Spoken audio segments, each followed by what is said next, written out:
welcome to the Shoot, Reload, Repeat podcast. I am your host, Calvin, aka Practicals Buck, sitting down with my co-host, Dad, aka Charles.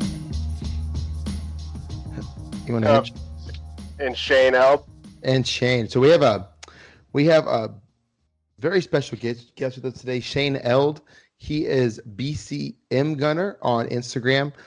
Me and him have kind of been talking on the Instagrams for a little while, and he's like, you know what? I want to get this dude on the podcast. So why don't you kind of introduce yourself, Shane, and talk about, who you are, where you're from. Sure. Yep, my name's Shane. I shoot for Carver Custom. Live in Eureka, California, in Humboldt County. And my first season in USPSA, and I love it. Awesome. So this is your very, very first season. Never shot USPSA before. Never. I started, so it's kind of I think it's a good story. So June of 17, I wrecked a street bike, near fatal, broke my back, broke my pelvis, all my ribs on the left side, collarbone, and had some internal bleeding and a punctured lung. And 2 months later, I had to get a new hobby. The wife wasn't wanting the street bikes anymore, and understandably, so I went up to a local club match here and shot my first USPSA match. I could barely move, but I knew I was hooked. That's really that's awesome. A good story, man. Yeah, well, it was tough, not being able to be fast enough or whatever at first. It took a couple months, but I just stuck with it.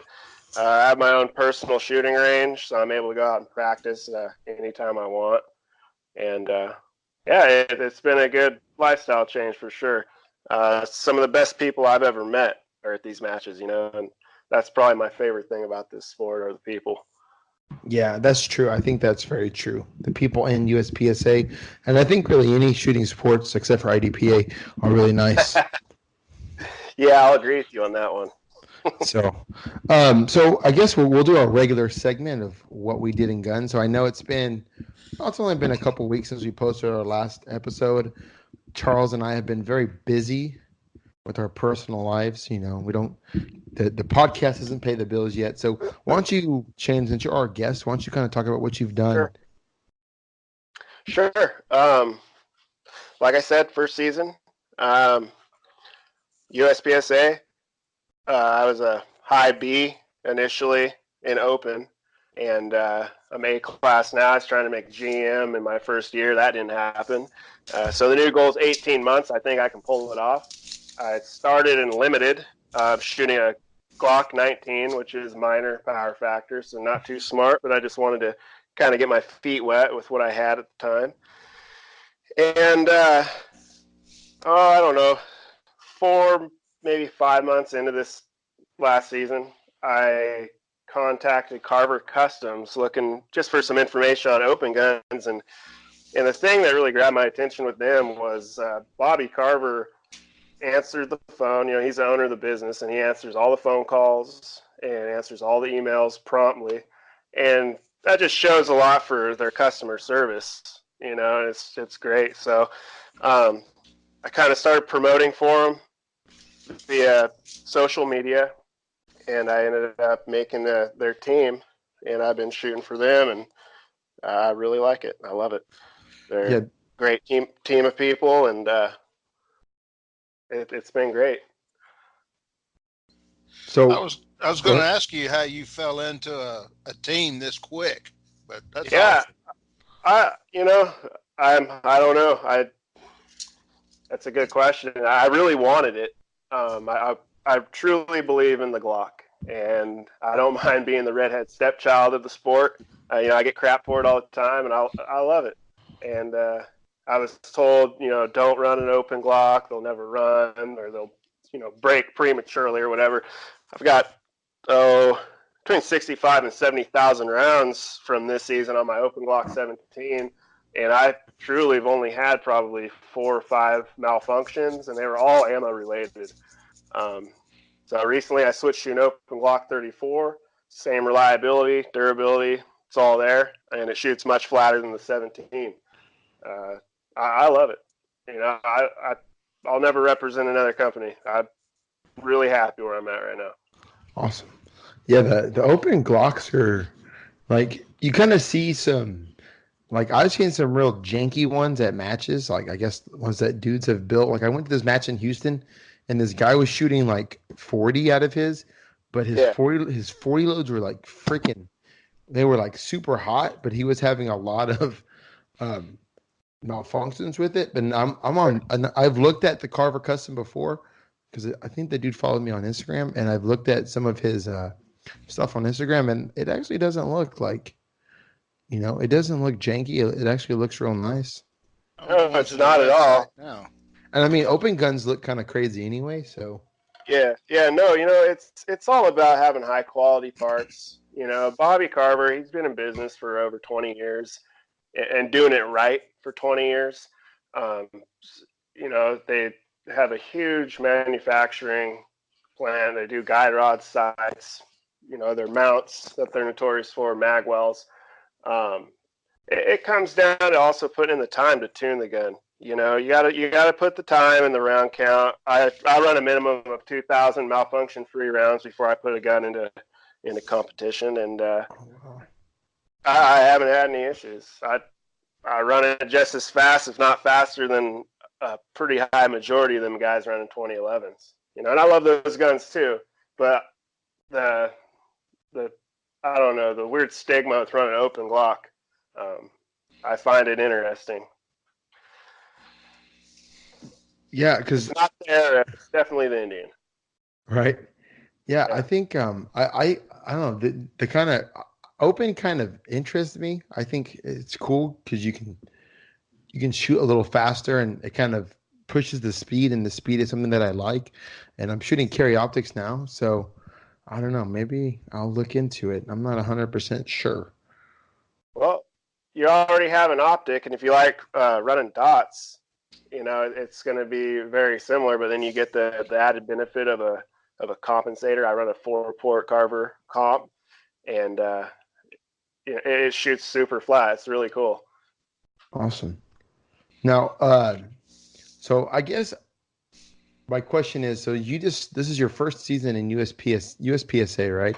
So have you shot, you know, guns before this, or like did you just kind of jump into shooting after the accident?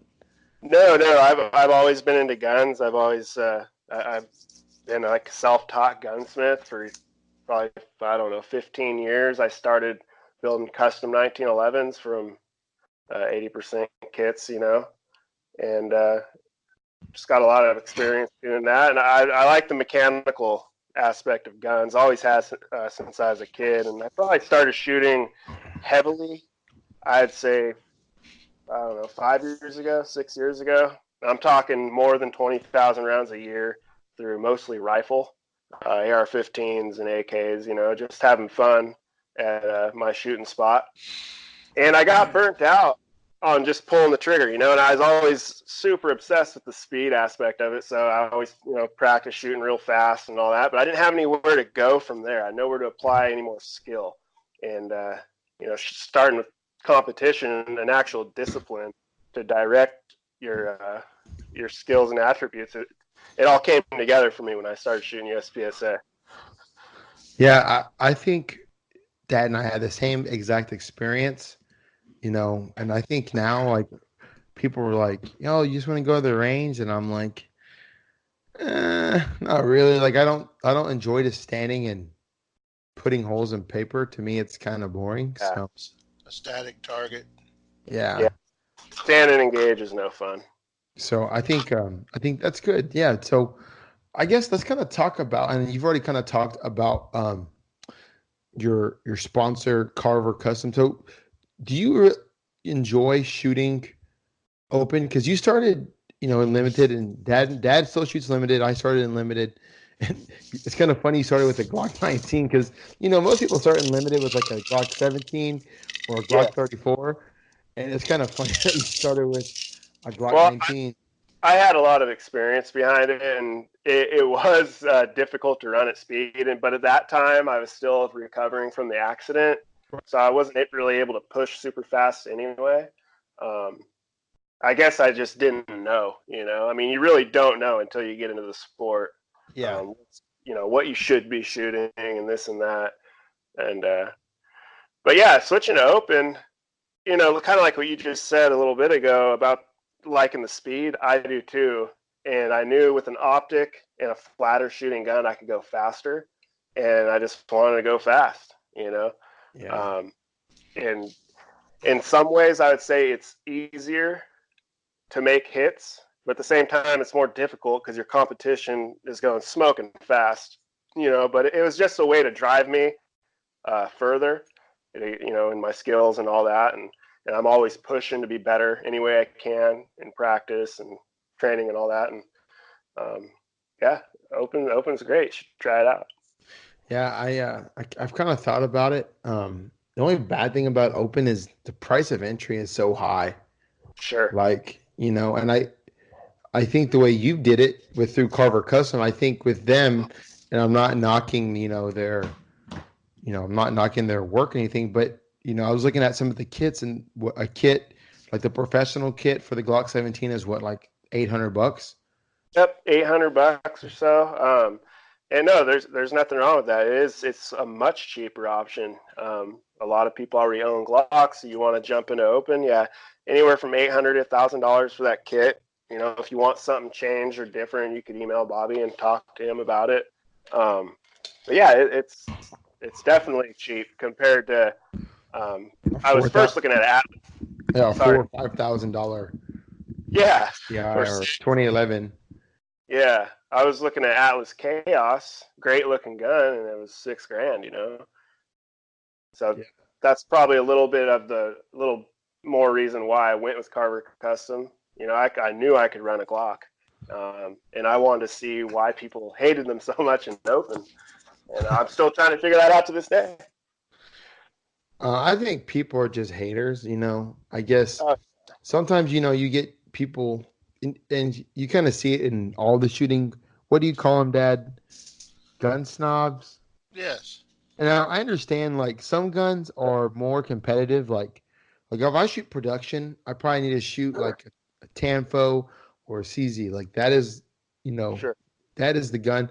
But I mean, like I guess for Dad and myself, I can't afford to go drop $2,000 or $3,000 on a gun and magazines. Yeah. Like I would love to shoot limited with an the 2011, and have two guns and all the magazines, but I can't afford it. So I run with my Glock 17.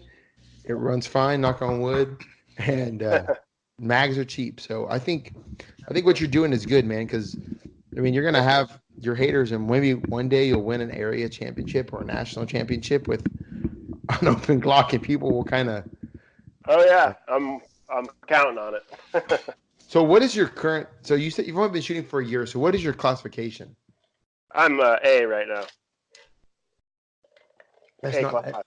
Now I know you haven't really shot with other divisions, and I'm not like knocking your success. Do you think it's easier to class up with the open gun? Do you think it kind of gives you that added advantage? No, you don't think so? No, I don't think so. I'll say definitely not, because the hit factors are extremely high. They're higher? Oh yeah. It's difficult to make GM. I'll tell you that. I thought it'd be a little easier, but it's challenging. Definitely.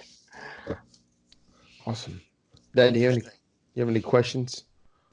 What kind of reloader are you running? I run a Dillon 550. Okay. Do you like using the 550? I do. I love it. At the time, I had our RCBS Rock Chucker. Speaking of single stage presses, and I knew the volume. Club, brother. Oh no, they're great presses, man. Absolutely. And there's nothing you can't do with them. But I have my own pistol range about 500 yards from my front door, and the volume of ammunition I knew I was going to go through. I needed something a little faster. What I like about the 550 is you can back up if you have to, for indexing. It doesn't auto index. And not that I needed that or need that now, but when I first started loading pistol cartridges, you make mistakes. and it's nice. Yeah, because I looked at buying because I reload on a Dillon Square deal, and I Okay. looked at the 550 because there's not that bigger, like the price difference is about $100 ish, give or take, where you pick it up at. But what I was worried about was without the auto indexing, and Yeah. Dad can kind of test this. I can kind of be absent minded sometimes, Yes. so No.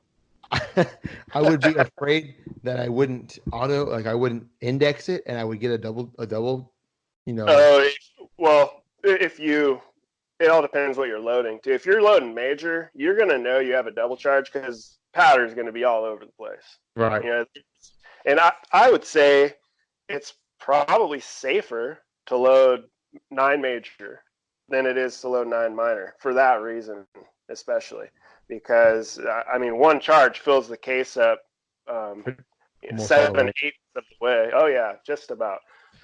And I'm using HS6 right now. Playing around with Lovex major pistols as well, that Shooter's World powder. But HS6, I'm running like 8 grains, 1.1525 overall length with a 124 grain jacket, a hollow point, precision delta, or Montana gold, and the powder is almost to the top with 8 grains. So Wow. yeah, it'd be. This is my guy. Yes. Just get you an open Glock, and then you can load as much powder as you want. Yep, fill it up.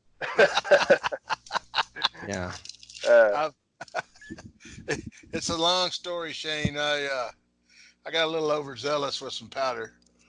Sure. What kind? That's good. CFP pistol. Yeah.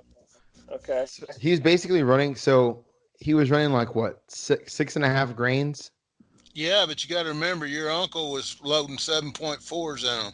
Yeah, and it was like, but the bullet he was shooting, it was left over from what my uncle had. It was like a 95 grain bullet, and I took it out today because I had about 50 rounds of it. He sent me because I chronoed my ammo, and that ammo was chronoing like 1,300 feet per second. But the bullet, but I did the power. I jumped on Dylan and I did the power factor, and it's basically making 125.25 power factor. So it's like barely making minor power factor because that bullet weight is so low. Oh, because it's so light. Yeah, that's So right. light. Yeah, it's crazy because I've been like waiting to go chrono his ammo because I had a feeling it was real hot. Like I had a feeling it was like 12 or 13, and that's what it is. Are those 90 grain bullets? They're a little shorter, right? So when you see them, the internal case volume is a little greater, just like a 124 to a 147. Yeah, I think so. Yes. Yeah. Yes, so too. Yeah. Because when I case gauged a couple of them, they can't they didn't case gauge as smoothly as my 147s. I think they're a little fatter. Yeah. But yeah, and then I did mine and I chrono mine. I'm like at 900 feet per second. So he worked up a new load. He's not using that load anymore. So that's just kind of where he's at. He had a realization when we went to the range one day and we were shooting my ammo next to his ammo. And he was like, yeah, maybe I should take some powder off because it would be like, pew, blam, pew, blam. Like, okay. Well, the RO, I was shooting my brother-in-law's ammo that he reloaded about 2,000 rounds, so I was just running it. And the RO asked me, he goes, you running reloads? And I said, yeah. And he goes, what kind of powder? And I said, have no idea. My brother-in-law loaded them up. I go, why? He said, you're blowing flame 18 inches out your barrel every time you hit the trigger. Oh, yeah. Yeah, it's amazing to me how much pressure 9mm can produce. I mean, it's really high, especially for major. So but in my defense, I never had a stovepipe. No, you can never find your brass either. Like jumping all over the place. Did you do you have any problems like running the 9 major in your Glock? Like Never. You never had any problems like worrying about blowing your gun up or doing anything like that? Nope. No, not at all. The only issues I've had were the very few malfunctions that I probably produced. So there was a time, and I still have a bunch of them, using Berry's 124 grain hollow base flat points, and they're great. I just wanted something that I could get locally if I was in a pinch, and something that didn't have any exposed lead at the base of the bullet, for all the smoke and fouling your comp and all that. And I loaded them a little too long, probably, as a 1.1050, and just a couple of failure to feeds. But no, other than that, no issues with blowing up the gun. At first, I was a little not worried, but just it was on my mind because I had never. What's that? Hesitant. Yeah. Well, I never loaded pistol ammunition until I started shooting open. So it was new to me, and I just jumped right into 9 major. I just started low, and I'll share my load data with you guys if you like. Just for people listening, little disclaimer, if you're gonna use this load, please work up from the the low side of things, because and the other thing is have a fully supported chamber if shooting it in a Glock. I would never advocate to run 9 major in a like a stock Glock 17 barrel. That's how you get blowing up fingers and whatnot. But no, other than that, I run KKM barrels, and they handle all the pressure just fine. Like I said, I'm near 70,000 rounds with the Glock 17, and no problems at all. So that was one of my biggest questions I had for you. I was just curious. So I guess your comp helps a lot with that, with with all that pressure. Because I mean, yeah, you're right. Like 9mm does produce a lot of gas and a lot of pressure. Yes, and that's why you want to use a slower burning powder. HS6 is actually an intermediate burning powder. So with the slower burning powder, you get more powder in the case to make same velocities as if you're using a faster burning powder. And that extra gas volume works the compensator. It slows down the slide speed, and it keeps the gun shooting flat. Okay, so like with your 4-port comps, that's what I'm running. You want to run a bigger comp with 9 major. We offer other compensators, 2-port and 3-port, for if you're shooting steel challenge and you still want to run minor. But yeah, awesome. Yeah, I might when we get off, and we might have to talk a little bit more about the open gun, because I'm really interested in it, man. And if you like shooting Glocks, I don't know anyone who would not love it, but I guess there are people out there. Yeah, definitely try an open gun in a Glock. You won't be disappointed. You'll be stoked. So you shoot like you're on the Carver team. Do you have any other sponsors? So like, are there any other sponsors that are associated with the Carver team? Kind of like I'm on the Rudy team, and we have a slew of sponsors. So what other sponsors are you associated with? So KKM, Shooters Connection, Joint Force Enterprises, Springer Precision, Dawson Precision, Cerakote, and Lone Wolf. Okay, so pretty much everything that Carver uses, then, huh? Yes. Yep. Yeah. And those are all really good. Those are all really good companies. Yes, they are. I use something from each one of those companies. Why don't you kind of talk? That's something we didn't talk about. I kind of it slipped my mind. Imagine that. What else? Why don't you kind of talk about your your gear that you use, like your belt and everything? So when I was shooting limited with my Glock 19, that Glock 19 took a beating, and it took it like a champ. I bet. I was looking, to save money. So I bought, not that there's anything wrong with these guys, Ghost holster. It was the One, right? That's the name of their holsters. It's called Ghost the One, and it's a race holster, and it was great. And it came with a belt and some mag pouches. But since then, since I switched to open, now when you use a Carver optic mount, you'll want to also get a CR Speed holster from him. and then he pre-cuts it to fit his mount. Some guys like to run the SJC mount because they can use their double alpha holster. I won't really get into that too much, but I prefer the Carver mount. It's more solid, in my opinion. So I use a CR Speed holster. I still have the Ghost belt, and I'm using CR Speed mag pouches as well. Okay. Yeah. Yeah, I've heard good things about the CR Speed stuff. I know like people like Steve Anderson, and Steve Anderson's real big on CR Speed. He's been using them forever. Yeah. So. Oh, I love them. They're mag pouches. You wouldn't think it would make too big of a difference, but my shot to shot reloads went from like I don't know 1.6 down to 1.12 on my best day, which is pretty fast. What kind of base pads do you use? So I use for 140s. I use Carver Custom, and then the 170s Taylor Freelance. And I forgot all about Robin Taylor. Sorry, Robin, if you hear this, but we also use a lot of his products. His base pads are flawless, absolutely. Yeah, I've heard really good things about his base pads. We need to get Dad some base pads because he's just running 17 round mags, man. It's in limited. Yeah. So for your 140s, try Carver Customs out. They're aluminum bases, and it helps drop free with that little extra weight. And I mean, I don't think I've even replaced those springs all season.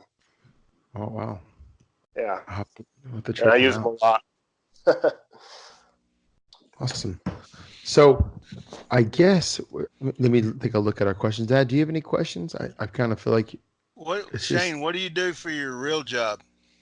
I do concrete. I'm a concrete finisher, and I run heavy equipment and dig footings and pour stem walls. All about concrete. Yeah, I love it. He has a real job. Yeah. Oh, yeah. It's pretty tough sometimes after the accident, but I love it. It keeps you in shape for this sport, especially. Yeah. So I guess let's talk about that. Let's talk about your training. So you said that you have your very own shooting range. Shooting range. Yeah. So, like, how often do you live fire and dry fire? Lately, I've been working this side job along with my normal job, so I'm about down to 3 times a week live fire, and I try and dry fire every night. When I'm not working like a fool, 14 hours a day, 6 days a week, 5 days a week live fire. Dang, that's good. Yeah. I kind of wish I had my own, my own shooting range. I kind of have my own shooting range. My in-laws, they have about 15 acres, and so I'll go out there and shoot, but they have cattle out there, so I've had to kind of, tone down a bit. Well, so I don't know if you've seen some of my old videos. I was shooting into this brush pile. Well, behind it where the cows were at. So now I'm shooting in. I had to reverse and go on the other side. Now I'm shooting in this old old cow pen, and I actually kind of like it better because there's dirt and there's no grass, so I can find my brass easier, and I can actually go back 25 yards and shoot instead of just 10 or 15. So I was telling my father-in-law today, I really like shooting out here. I know I didn't at first. I didn't like it, but I kind of like shooting out here. So. How many degrees of engagement space do you have? So I only have. I can only set things up, directly in front. Directly in front of me. I can't put anything to the side. Sure. But I have some barrels and stuff, so I'll work on movement. I have a friend of mine I have some still plates. He's building me a plate rack. So nice. It's better than not doing anything. Oh yeah, no, you can get all kinds of work done. All kinds. But yeah, that's how my range is. So, and Dad, we have some land outside of Lubbock, but it's too goddamn far to drive to go shoot. So, well, that and it's underwater. Yeah, they've been getting a lot of rain. Both our matches this month are at our local club got rained out. Oh man, do you guys not shoot at your local club if it rains? You can't even get to it, and then it floods really easily. Yeah. At his, it's real. There's like Cleachy Road. So once you get out there, you'll get stuck real quick. Yeah. So Yeah, it's not much fun getting all your gear wet anyway. There was a time where I would shoot in a hurricane, but nowadays it's like, man, I'm good with all that. All your gear gets wet. and so did you build that where you shoot? Did you build it, or is it just kind of like a natural thing that was on that land that you Um, have? so I have some friends, and they've been super supportive of me doing what I'm doing in the sport, and they gave me a key to their gate, and I'm pretty much the only one that gets to use it, other than Oh, him and his son. And recently, they just kind of loaned me another piece of property too, about 100 acres out in the woods, about 20 minutes from my house. So I kind of have two now, I guess. That's cool. Yeah, I think Yeah. that really helps. I think because Oh yeah. yes, man, if I could I would. go, because otherwise I have to go. The only closest range that has like a actual base is like 30 minutes away, so I have to drive like 30 minutes. And I have to pay to shoot out there. I can shoot out there for free. So Nice. Yeah, it definitely is, I'd say, essential if you are trying to make, huge progress in a short amount of time.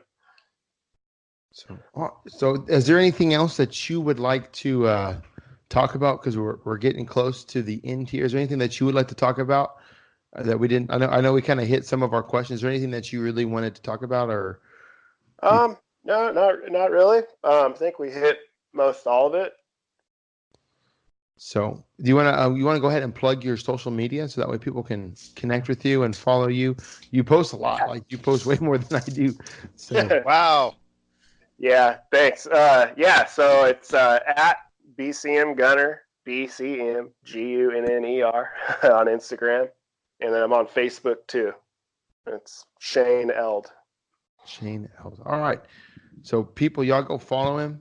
Go give him a like on Facebook or a friend. Is it a page or is it like your actual Facebook? It's my actual Facebook. I also have a business page that's for Carver Custom as well that you can see. It's Carver Custom Competition Gear. And to be honest, I haven't posted a whole lot in there recently. I try to update it here and there. Doing a lot lately, so a little busy. Awesome. You guys go follow him. You can. So I guess we'll kind of before we get out of here, we'll plug our social medias. So guys, make sure you guys go onto Facebook and search Shoot Reload Repeat Podcast. Like our page. Maybe we can do another listener question episode soon. You can follow me on Instagram at Practical as Buck. Dad, do you want to post your socials even though you don't post anything? Sure I do. C31 Leatherwood. Yeah, so go follow him. Maybe he'll start posting more stuff. Is there anything else you want to talk about, Shane, before we end this thing, man? No, not really. I'd like to thank my sponsors, Bobby Carver. They've made it possible for me to be where I'm at now. I'm very grateful, and everybody in the shooting sports, awesome. Yeah. The shooting sports people are probably some of the best people, except for IDPA and PCC shooters. So, Yay, easy. I might be picking up a PCC here pretty soon. We'll see. Oh snap! Yeah, don't worry though. Don't. It's just for like a social experiment. I want to see how those guys think. All right, it's just for science. Oh God. I'm joking. You PCC guys, chill out. I'm gonna have to delete this episode. What a waste of 30 minutes. Wasted 30 minutes of my life.